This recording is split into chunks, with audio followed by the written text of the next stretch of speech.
Welcome to Watch Mojo, and today we're looking at more of the worst performing albums in music history. Break out the book. You're gonna break out the book. Right. Neither Fish Nor Flesh. Terence Trent D'Arby. In 1987, D'Arby achieved strong success with his debut album. Wish me love, oh, wishing well, to kiss and tell, oh, wishing well, a butterfly tea. It took the UK's top spot, then went on to sell millions of copies globally. All this went straight to his head, with him saying it was the most important album since Sgt. Pepper's. You could hear how much it had inflated his ego on his second album, Neither Fish Nor Flesh. If I should stay, the beat go on, I must be strong. Released in 1989, it was a commercial disaster. It wasn't an awful album, but its experimental style alienated his mainstream fans. It has since gained a cult following, but D'Arby never entered the mainstream again. I think at the end of the day, there's kind of more peace within myself regarding what I feel I'm doing as an artist. Mindblowing Vanilla Ice. The younger generations might know Vanilla Ice as a home flipper for the DIY network. So we're gonna rip all this kitchen out of here and put our new kitchen in over here with a great view of the ocean. Well, long before he was a reality TV star, he was one of the biggest rappers of the 90s. His 1990 hit Ice Ice Baby is still widely known today. Ice maintained mainstream fame until it all came crumbling down in 1994. His second album, Mindblowing, was a monumental disaster. It seriously undersold, with reviewers universally disliking it. Wrath of the Iceman. The issue was that Ice tried to rebrand as a hardcore gangster rapper, which came across as phony. He was already facing scrutiny for cultural appropriation and unauthorized sampling. This, as well as some scandals, sent his status into a death spiral. You see, every time I wake up, I got to clear my head, but I clear it with my steps, cause it goes with my day. The Big Day. Chance the Rapper. During the 2010s, Chance was one of hip-hop's most promising stars.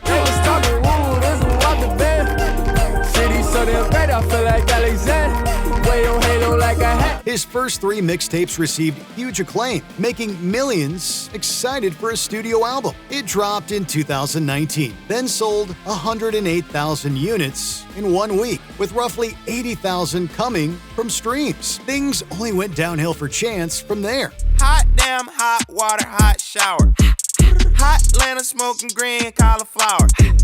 Rolling Stone magazine considers it one of the most disappointing releases ever, and when you listen to it, it's easy to see why. Many fans didn't enjoy a single track, massively hampering his reputation. Since then, he's released a handful of singles and has plans for a mixtape, but he's hesitant to release another full-length album. They cut the heart out with the tongue, they want it undivided. You better not start, you make a fuss, you end up uninvited. Playing with Fire. Kevin Federline. Do you remember Kevin Federline? Nobody can prepare you for anything like what I've been through. You do now, but in the 2000s, he was frequently in the spotlight. It was mainly because of his marriage to singer Britney Spears, alongside their subsequent divorce. He wasn't an artist, though. He was a backup dancer. In 2006, he made the huge blunder of pivoting into rap. This resulted in Playing with Fire, one of the worst debut albums in history. Step up in the club so fresh and clean, not the outcast that they label me. It was critically annihilated, earning a 15 on Metacritic, making it the website's worst reviewed album. Federline never released another album, then left the mainstream entirely after leaving Spears. This is that hip-hop flavor mixed with a little bit of rock and roll. From Luxury to Heartache, Culture Club. Two of the biggest hits of the 80s were Karma Chameleon and Do You Really Want to Hurt Me? Do you really want to hurt me? Do you really want to make me cry? They were courtesy of Boy George's new wave band, Culture Club. They had immense status until their fourth album, From Luxury to Heartache. Behind the scenes, however, the group was falling apart, leaving the recording process in shambles. Move away from me, darling. I never said I'd hold your hand. Its lead single was a modest hit, but scandal surrounding Boy George became increasingly prominent. This caused the album to flop commercially, with Culture Club breaking up soon after. They wouldn't reform until 1998, but none of them ever regained their mainstream status. Won't you call me if you need me? Won't you call me if you need me? 12-Bar Blues, Scott Weiland. Between 1989 and 2003, Weiland was the frontman of Stone Temple Pilots.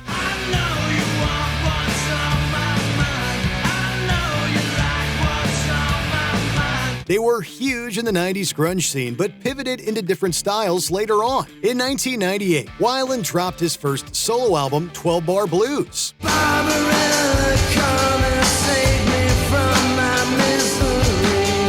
While it certainly killed Weiland's chances at having a solo career, at least it didn't kill his entire musical career. In 1999, Stone Temple Pilots released their fourth album, which included their biggest hit, Sour Girl. She turned away, what was she looking at? She was a sour girl the day that she met me. Weiland also formed Velvet Revolver in 2002, which was highly successful, based on a true story. Will Smith. Unbeknownst to younger generations, Smith was a huge feel-good rapper in the 90s. Big Willie style's already getting jiggy with it.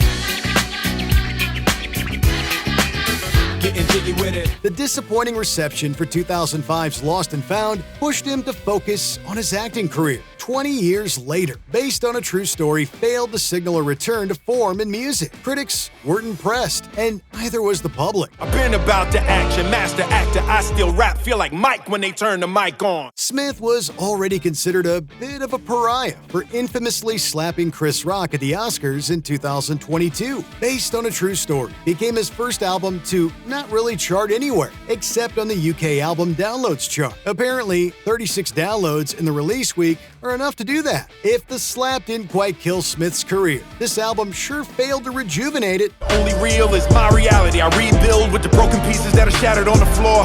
I am healed by the deepest teachings that were given by the Moors. Generation Swine, Motley Crue. These guys were one of the biggest bands in metal during the 1980s.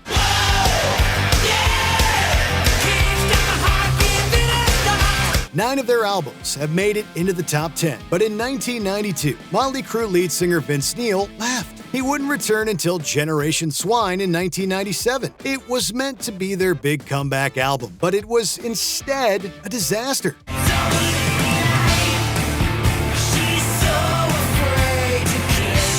People expected glam metal, but it was instead full of poorly done 90s trends. According to Neil, it failed due to too much experimenting. It sold semi-decently at release, but that was entirely due to the reputation. The band never quite returned to their former glory.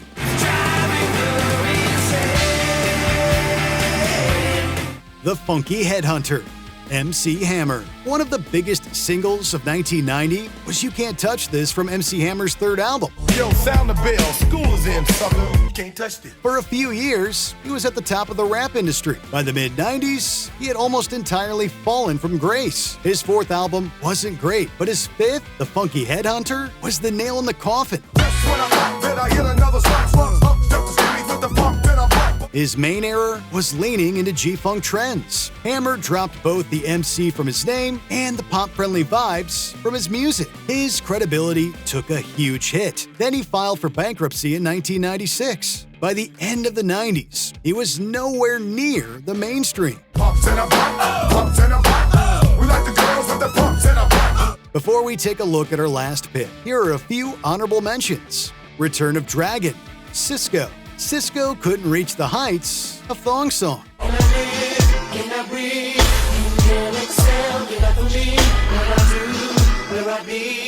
Derumbi, Gerardo.